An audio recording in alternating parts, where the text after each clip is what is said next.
largest elimination organ of your entire body, and it's usually the elimination organ, or just the organ in general, that gets the least amount of nutrition.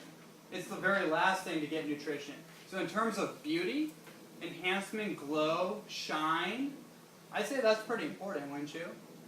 Right? That's usually like the main way we kind of reference like beauty is like their shine and their skin quality, right? Is it true that the skin is also the largest organ for taking in toxins? Yes, super valid point. One of the things that we've learned is that our skin actually pulls in toxins sometimes faster than consuming them via the mouth, because when you digest something, say for example, you drank water out of a plastic bottle. Now I don't recommend anyone does that. One of the main reasons is because plastic is an estrogen mimicker, and it mimics estrogen responses in your body and pushes out testosterone.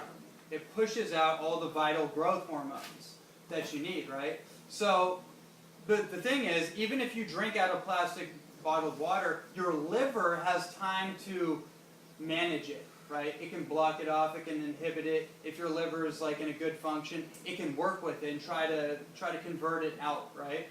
The thing is, when you touch plastic, for example, it goes right into your skin, goes right into your blood. It bypasses that whole process. So that's a really important consideration, actually. And that may sound overwhelming. It may sound a little scary when you really think of the implications of what we're touching every day, and we're touching dirt in our face and everything. I don't mean to say it to scare you, but just to have more awareness.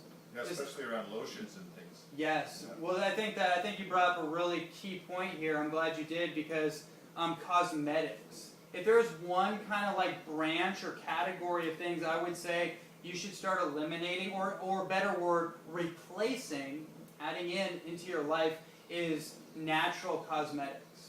And think of how that relates in your... One of the biggest changes I made in my life years ago was changing out all my soaps, my shampoos, anything I might have been, hair gel, anything I might have been putting on my skin, because my skin is a transmitter for toxins or nutrients. That's why the best skin moisturizer is coconut oil, because it has the essential fats that go into your skin and build out your skin.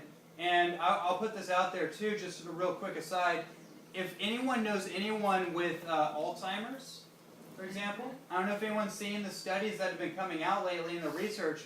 Coconut oil is probably the #1 thing based on the research for anyone that has Alzheimer's, anyone that has any kind of neurological issue. One of the issues with Alzheimer's apparently is that normally your brain is powered by glucose, which is sugar. Like, that's one of the nutrients that does power your brain. But in Alzheimer's, somehow their brain is not able to metabolize the glucose. It's probably, there could be like inhibition of their blood is clogged, something like that, a blood sugar issue. But regardless, that's just what's happening. So what they have to do is switch over to fat as fuel.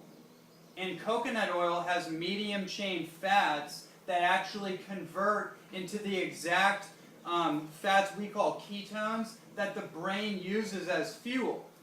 And the brain actually turns out to use it as a more sustainable energy system than sugar. Because sugar is kind of like the flash in the pan. It's kind of like but it's a very short carbon chain. It doesn't have a lot of density. But you start putting fat in there, like the good fat, saturated fat, and medium chain fats, the brain can actually get onto that and sustain itself. You don't need very much of it.